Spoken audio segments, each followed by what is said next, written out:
What's going on, everyone? We are back. PoE2 is out, and I'm trying to get back in the swing of making some videos. Haven't made a video in a couple months, so I figured I'd start it off with a simple tips video for newer players and even some veteran players that maybe missed a couple things. So let's just jump into it. First off, make sure you get all of your extra skill points from the quest. If there is a plus sign next to one of the icons and it's not grayed out, if it's more bright and white like this one is, that means you have not done it yet. So you want to do these first. Now, when you click on an act and you go to quests, it will usually tell you if it has a skill book or a weapon specialization book as the reward, so you can see which ones use that. I have done them all, so I'm not going to be able to show you an example of that. But there is one that is very hard to miss, and it is in both Act 3 of normal difficulty and Act 3 of cruel difficulty. That is the Sacrificial Heart quest. See, I call it quest, but I don't even think it has an actual listed quest. It just is something that happens in the zone. Could be wrong on that, but I'm not sure if it even has something listed. But it is in the Agarat area, which is the second to last area of Act 3. In this area, you're going to want to run around, kill things until a quest item drops called the Sacrificial Heart. And then once you explore the area more, you will find the Sacrificial Altar. You put the heart on that altar, you stab it, it gives you 2 points, and that is in both of the Act 3s. Now, if you aren't sure if you still have points you need to get, if your weapon set, when you go to your passive skill tree by hitting P, does not say 24 points, you are missing some. The maximum is 24. You get 2 per book, 2 regular passive points, and 2 regular weapon set points. So that adds up to about 12 point quests. Now, not everyone that has a plus sign next to it is actually going to give you skill points. Some of these just drop an item that gives you, say, permanently 10% resist to a certain thing like fire, or 20 max health, something in the likes. So they aren't all skill points if they have a plus sign next to them. But yeah, for example, King of the Mist gives 30 spirit. Incredibly important. You prioritize anything with a plus sign next to it. Next, if you are on Trade League and you find an Exalt, for the love of God, do not use it. It is now 5 days in the league. There are so many items on trade. I'm going to go over some quick tips for trade in a second here. But I would hold on to this because just adding this to a rare item for 1 extra mod is not worth the fact you can pretty much get what you need for the most part. May not be amazing, but it's going to have the stats and the affixes and suffixes that you need for just 1 Exalt. So if you find Exalt, I highly suggest trading with it and not using it. So with the trade site, if you have not used it before, it can be a little overwhelming when you first look at it. The new URL is pathofexile.com/trade2. That is the new one. It's not as easy to find as you would think it should be, but this is the URL for it. You can just put in pathofexile.com/trade2. This could be a little overwhelming at first. The only things you really have to worry about in the beginning, even though eventually this becomes very self-explanatory, you can set your required level of whatever it is you are getting. Like right here at the level, if say you're just going through the campaign and you're level 38, so you don't want an item higher than that, you can put in requirements max level 38. It won't give you items any higher than that.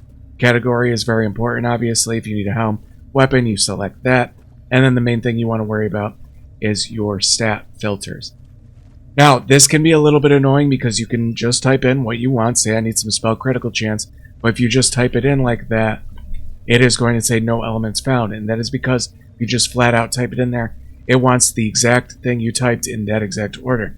So your new best friend for searching in these is the tilde key. It is shift and then the button to the left of the 1 button, right above the tab button and right below the escape button, the upper left button of the keyboard, and that makes it so they do not have to be in a specific order. Now you can see if I want spell crit, I can type it in with the tilde key and it comes right up.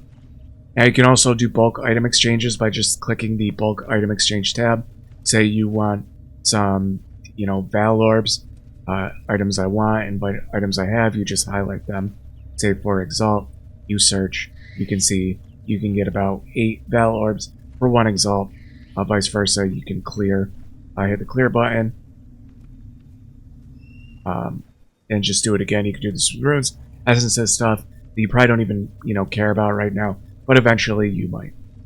Now, once you find an item you like and you have your account linked, because I believe you have to log in just to see the trade site, you can either log in through your Steam or your email and password that you set up with the standalone client or whatever you are logging in with. Once you find the item, you can just click Direct Whisper. If your game is open, it'll automatically send the trade whisper. If for some reason it's not linked or you want to do it a different way, you can click Copy Whisper, and then when you go into PoE, hit Enter, Control V to paste it in there, and then you can hit Enter, and it automatically will send a whisper to that person for the trade. Now, the way it works, if they invite you to the party and you are buying something from them, you go to their hideout or wherever they are. On the flip side of that, if someone whispers you for a trade and you invite them and they join the party, get the item ready, they should be coming to you. That is not how it always is going to work, but a general rule most of the time is the person buying the item, the person that wants the item from you, has to come to you while you go get the item out of your stash. Because generally, they should be in town, just, ready to trade, whereas you might be in the middle of something, so they have to take the extra step of coming to you. That's generally how it works. And God knows that is not always how it's going to work, but that is the rule of thumb with trading in PoE. Now, to list an item in Path of Exile 2, you are going to need a premium stash tab. If you have, hopefully you still have some points left over, because you should have gotten shop points from just buying the alpha, or not the alpha, the early access key. If not, you haven't bought those yet, you can go to the transaction menu by hitting M, going to shop, and then you will list, you can click on stash tabs and you'll see the tabs listed. You can upgrade a current tab to a premium stash tab, or you can just buy a whole new one outright. What that's going to do, it's going to give you one of these green tabs. You can see all of mine are green stash tabs now. You can tell by the green tint. What you can do, and what I highly suggest in the beginning, is just making a tab for 1 to 2 Exalteds. What you do is you get the premium stash tab, you right click, you click public, and then you can click set exact price on items, or you can set negotiable price on item, or each item individually priced. Suggest either doing individually priced or exact items. Exact items to Exalt. If you find a rare or a really good magic that you think it might be worth something, just throw it in the tab, see if someone wants it, as long as it's decent. If after a while it's not selling, for example, something like these have not sold for anything, you can just get rid of it to make space for stuff that might sell in the future. Now, if you have multiple tabs, like for example, I have a 1, a 3, and a 2, if you have something in a 2 that hasn't sold for a long time, you can go and switch it to the 1. In other words, just, lowering the price, seeing if, you can keep giving it a discount till someone wants it, because it's better than just deleting it to have an Exalt or some form of currency instead. Also, if you have a tab, I have a tab where all the prices are set to exact, or, some nicer stuff that is worth a little bit more. So you can right click on the item and you can click exact price, pick the number, and pick the currency, and then click OK, and that will list automatically on the trade site. Very nice, very important. Now, another way of trading for stuff is the currency exchange. You unlock this once you get to cruel difficulty. So once you beat Acts 1, 2, and 3 on the normal mode, you get the currency exchange. Hello. What this does is, for gold, you can trade certain stackable items. You can say, I want Exalted Orbs, and I have Orbs of Alchemy. You can see that the ratio is 1 to about 3.20. This is just what is listed. You can see it costs about 120 gold to do this trade, and you can see the ratio is about 3.2 to 1. So if I pay 4 Elks for 1 Exalted, I'm kind of screwing myself over, but this is a much simpler way than going to the bulk exchange. I want to be very clear that this can get extremely scammy. Just because it's listed and it automatically comes up 1 for 4, does not mean it's a good price. That just means it's the cheapest price for the most part that can fill your order at the time. People will put up some incredibly crazy ratios and hope you don't double check what the actual ratio is, because they just so happen to be the only thing offering for certain things at a certain time. Now, a way to check that is, again, you go to the trade and you go to the bulk item exchange for a lot of these items.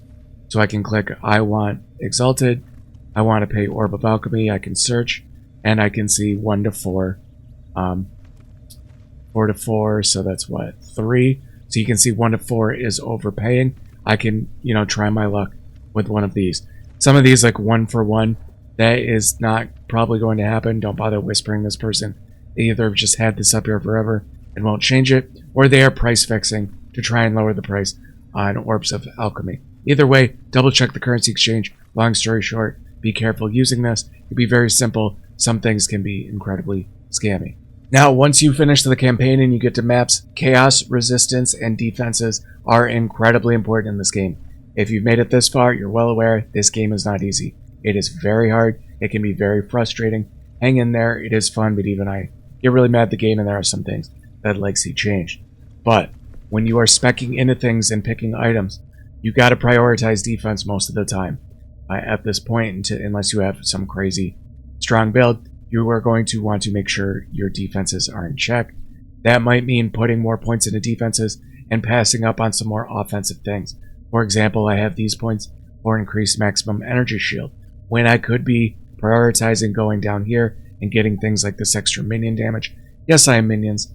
Yes, it's kind of lame, but last night the patch completely deleted my build, so I had to respec into something. I'm an Infernalist, had to go minions. But to reiterate, chaos damage is very strong in maps. It goes right past your energy shield. My chaos resistance is only 26%. Again, I had to respec. I'm still working with some items here. Do not just kind of overlook chaos resistance. It is that important. So just be careful with that, and just overall prioritize defense, or at least somewhat. I'm not saying put everything in defense. Don't get offensive passive points or offensive affixes on your items, but it is incredibly important. Do not be scared to do that. Also, fill your jewel sockets. As you go through the passive tree, you will see that there will be open circles right here. This is where jewels go. There can be some incredibly powerful stats on here. Like this one is 17% increased maximum energy shield. That is pretty nuts. 15% spell damage is also really good. If you have a build you aren't sure what to put in these slots, and you aren't following a build guide that is just going to tell you, a very nice trick that I use is go to the PoE trade website, go to item category, put in jewel, have a good idea of what your build needs and what your build uses. Just search all the jewels, go through and look for ones that look nice for your build. So say you got a really beefy shield, has a lot of defenses, you want even more defenses, you want to get a little bit more out of your jewel, you can go to the trade, you can click it, it will automatically put the highest stat number of that at the top, along with the cheapest of that number. So all the 32s, the cheapest one is going to be at the top. Eventually this might go to 2. No, it won't. But anyway, now you have this stat filtered to where they all went to the top. You can go through now and look for a second one that you might need. Say you have a nice shield and you do fire damage. This might be a decent jewel for you. Or you could go in and say, alright, I want the increased defenses, but I want the fire damage to be higher. As you can see, it can get up to, I think, 15%. You can go in here and type in with the tilde key fire damage, and you can type increased fire damage, and go from there, put in the increased defenses one, and just search that way. Again, you do increased fire damage, click on it, it'll go to the top, the highest stat, with all of them in there. It's a good way just to find what jewels you might want to use without maybe knowing exactly, but having a good idea of what you want. Don't use identify scrolls if you don't have to. Very early on, the X are getting at least one person that can identify your items for free. It's the Deckard Cane of Path of Exile 2. So make sure you aren't just constantly picking up wisdom scrolls and using them. It's a time waster when you can just identify items for free. If you are running out of room, you just want to see, is this item even worth keeping my inventory without going back down to identify it? You know, you might want to identify it, toss it on the ground so you can pick up a new item. But other than that, I would just use the identify person of that act. Now, just because a support gem is not listed in the recommended gems for a specific thing does not mean there aren't other gems that are either really good or even better than most of the recommended ones. So when I click the uncut support gem, you will notice if I go to flammability, there is a lot of decent ones, but the one that I really wanted was Heightened Curse. So that is not in the list, and that is 25% increased effect of supported curses. Flammability is a curse. You can see under where it says Flammability spell and the icon, it has tags. AoE, Fire, Duration, and Curse. You can see it in gray near the upper left there. That means anything that affects curses is going to affect this item. So you can click all gems, and yes, it is overwhelming to go through a lot of these. You don't have to do it, you can just do the recommended gems, but sometimes it's fun just to go in here and see what can be used. So, you know, I can type in curse, I can see that Heightened Curse is right here. So again, just because it's not listed in the recommended stuff doesn't mean that there is another passive support gem that is not worth it. So you might want to check all gems and go through. Again, if you're not following a build guide, this is a little overwhelming and tedious, but you know, you might want to just take a peek. Just know this is not the end all be all. These are not the only ones you have to pick through. So that's going to be all the tips for this video, guys. It feels good to be making videos again. Hopefully some people find me again and I haven't gone too much into the ether of the YouTube algorithm. But make sure you like and subscribe, especially if you want to see more of these tips videos. I'll probably do at least 1 or 2 more of these eventually once I find some more stuff that I feel like is important for people to know. Also, make sure you get subscribed over on Twitch, twitch.tv/SafeOnTalk, where I am streaming at least 3 to 4 times a week at this point, especially since the release of Path of Exile 2. And also join the Discord. We are not a very large community, but we are small enough where if you aren't in a community or you just want to make some friends, this is the perfect time to do so with our, you know, relatively small but decently sized group of people that just love talking about the game and helping people out.